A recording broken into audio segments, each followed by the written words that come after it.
Hey guys, welcome back to my channel. My name is Sherion and this is Passionate About Purpose.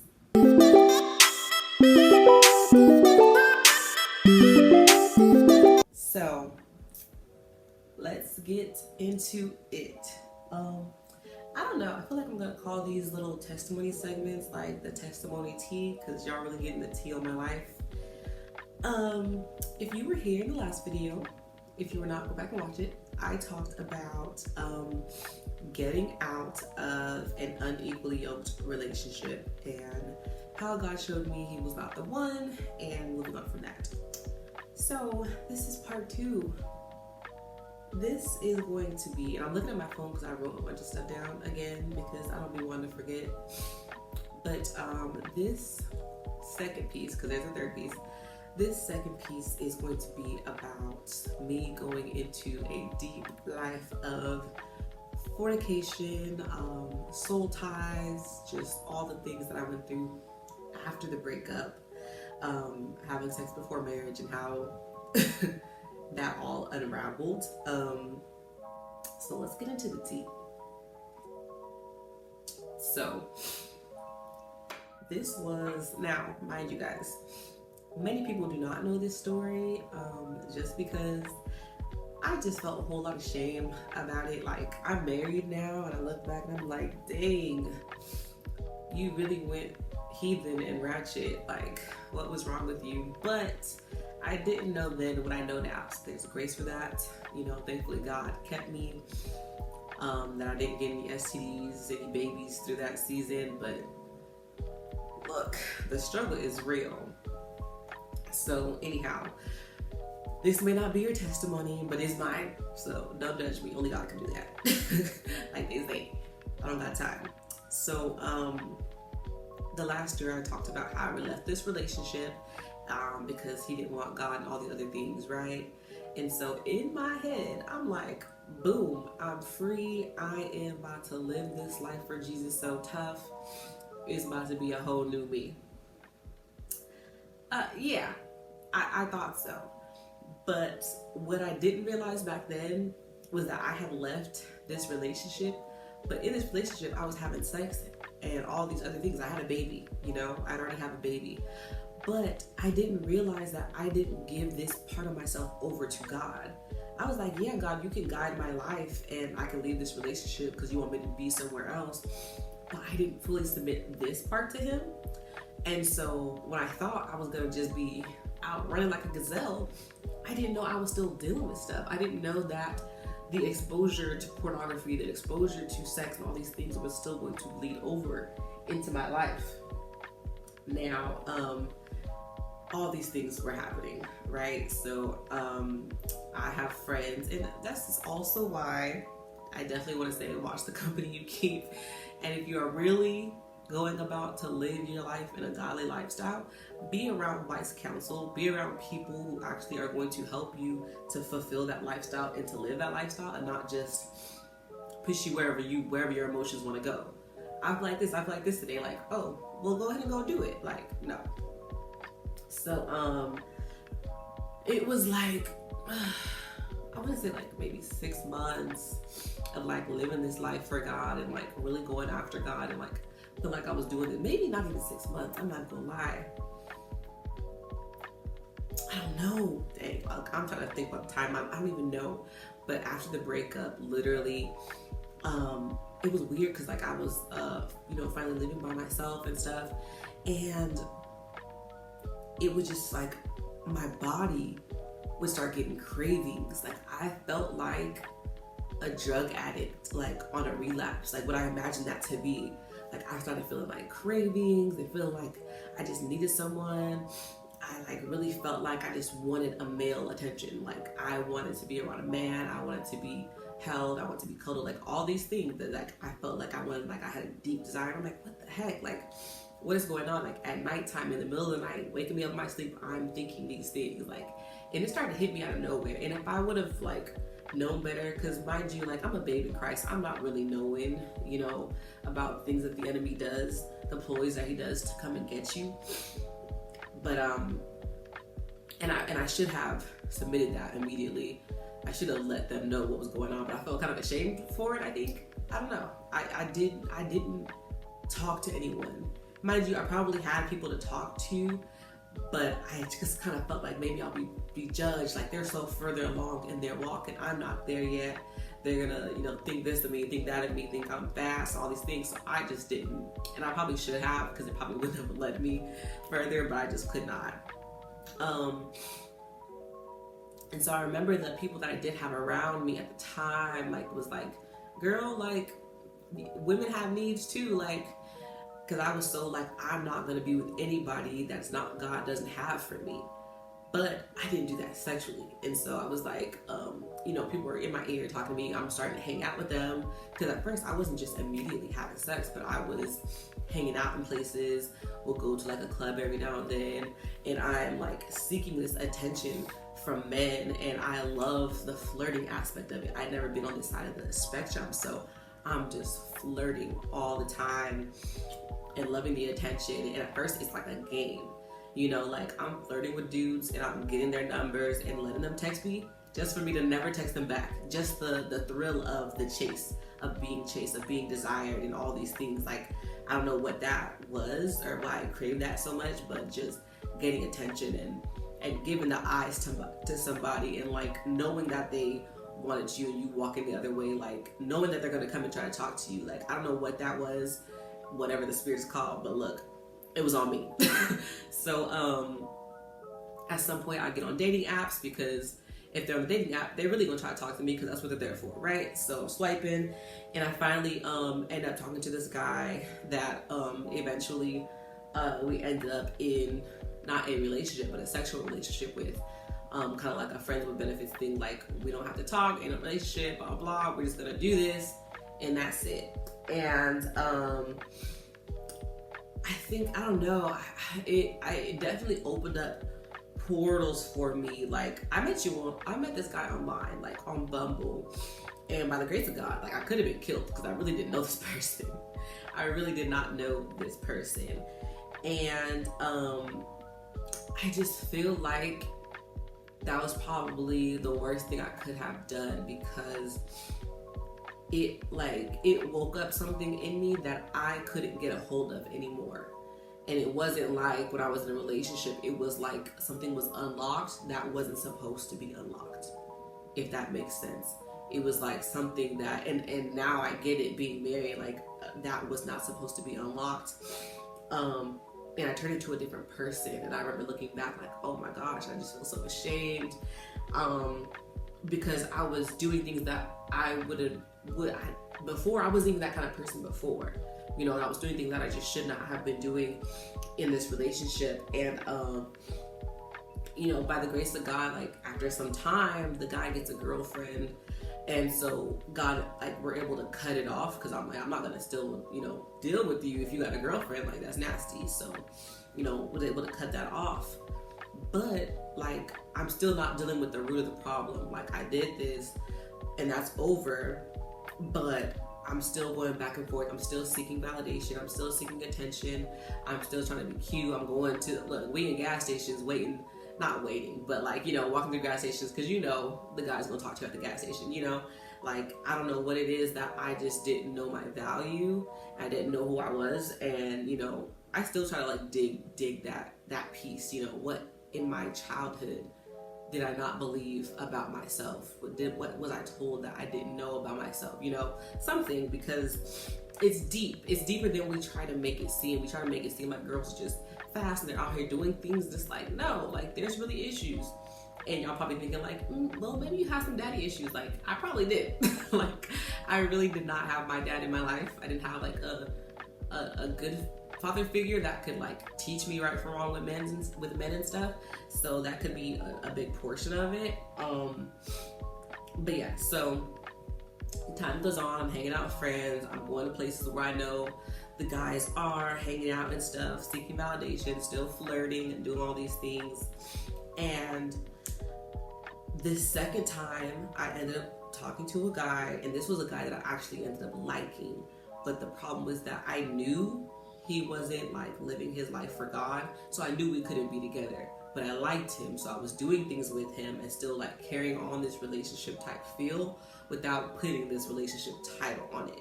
So that soul tie was even deeper because one, I definitely ended up hurting the person, because when God said go, you gotta go. Like, you know, because he never told you to start in the first place. So, but in this one, it was so crazy because I really found out about soul ties, like in a deep way. Like I didn't realize that this exchange was happening not just physically, but spiritually. And like, I kid you not, it was so crazy. Like, I started having nightmares, like constantly. Like I went through a big season of just having nightmares all the time. I went through sleep paralysis.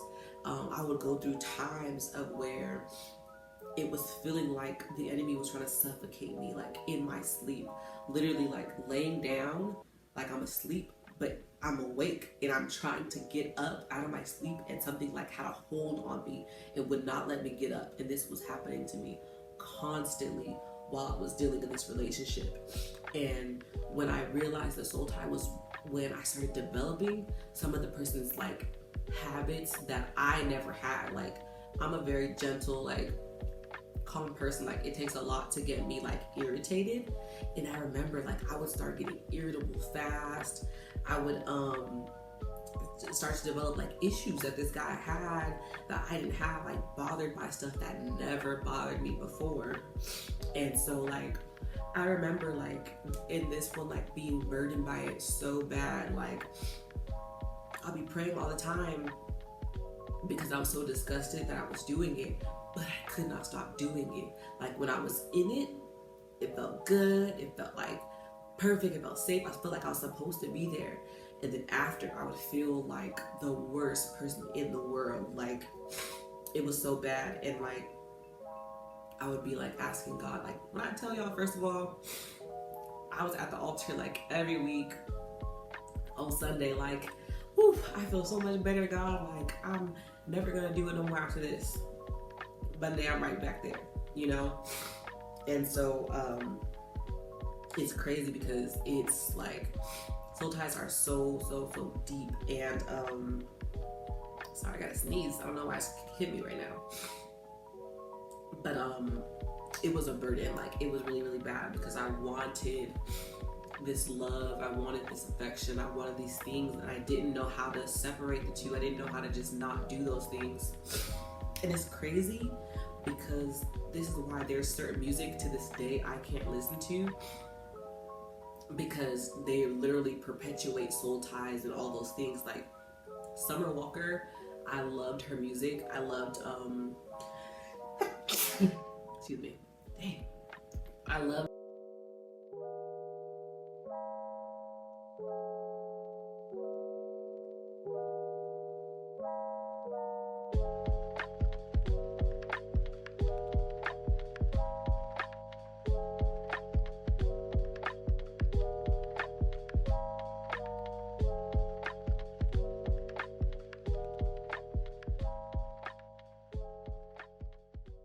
I have bad allergies, if you can't tell by the way I talk, and so I'm getting jacked up. Where was I at? Oh, so Summer Walker, she has a song, and in one of the lyrics it says, I threw away your love letters. I thought it'd make me feel better. I finally got you out my bed, but I still can't get you out my head. That's literally a soul tie. And I was like, dang, like, that's me. Like, you out the bed, but you still in my head. I'm still thinking about this person. I'm still doing all these things. Now, also, disclaimer for those who might be asking, my child's father was not none of these men. First of all, I've never, ever gotten back with him.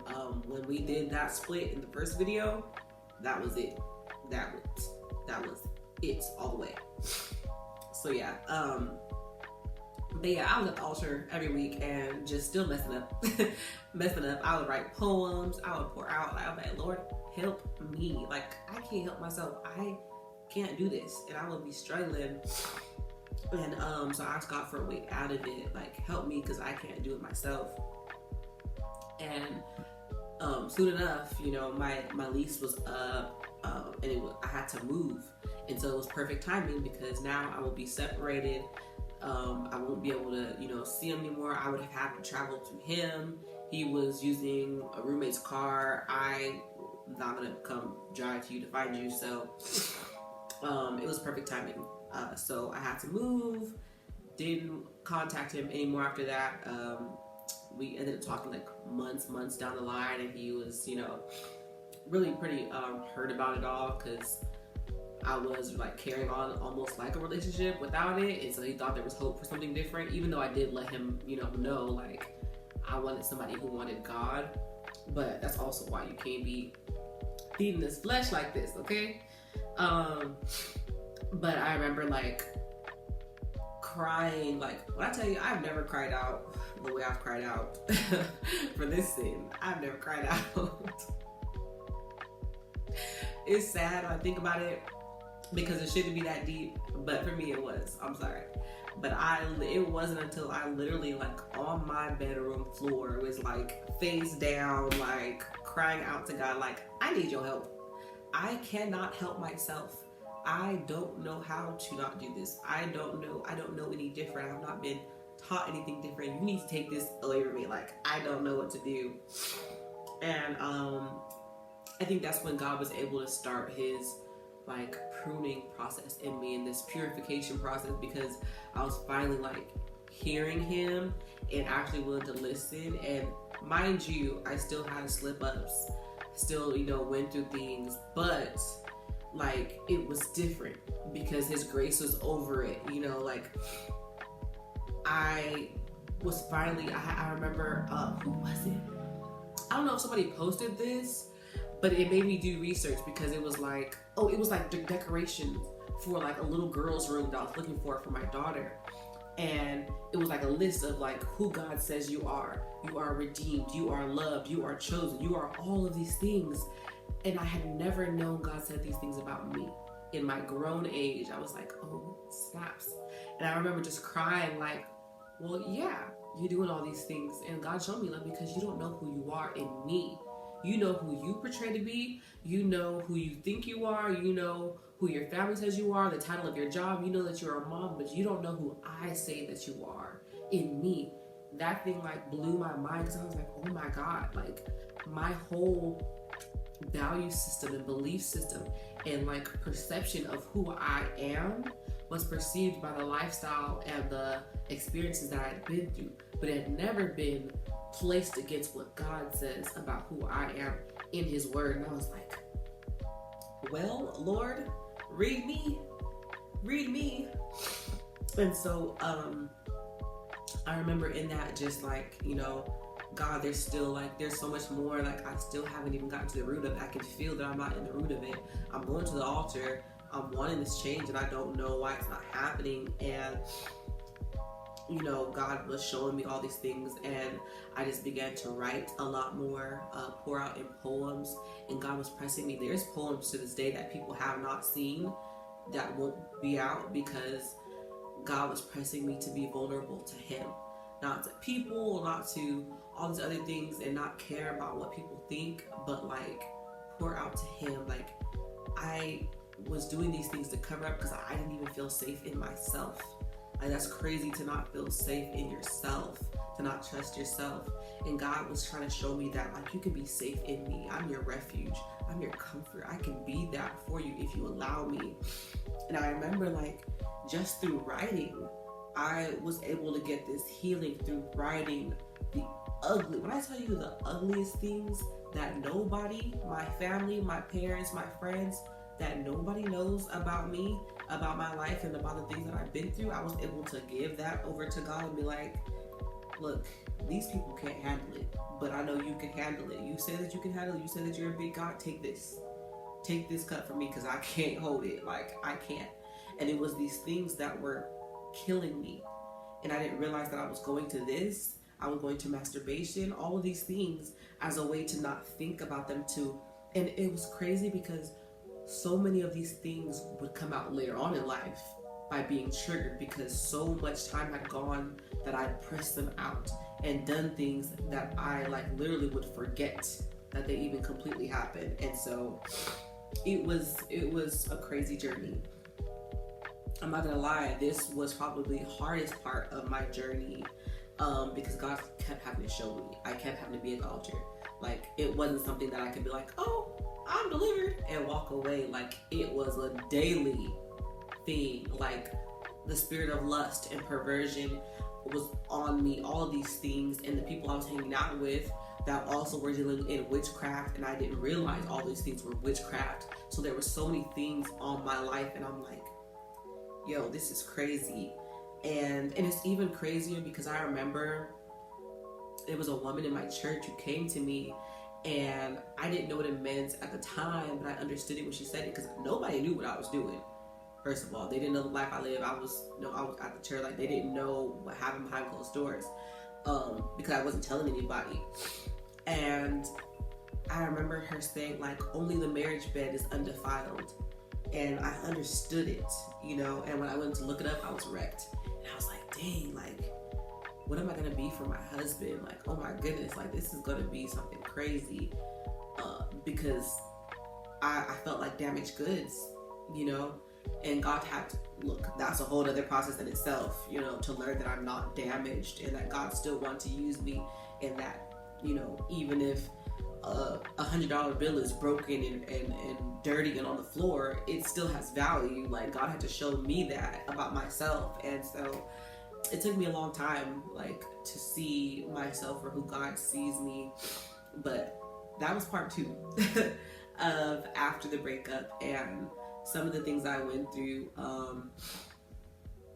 But God's just been, like, super amazing to me. He's just been more than what I could ever have imagined for myself, because the life that I'm living now and the mindset that I have now, like, I'm not where I want to be as far as, like, my life and where we are and all these things, but, like, mentally, y'all don't even know, like, where I was mentally back then.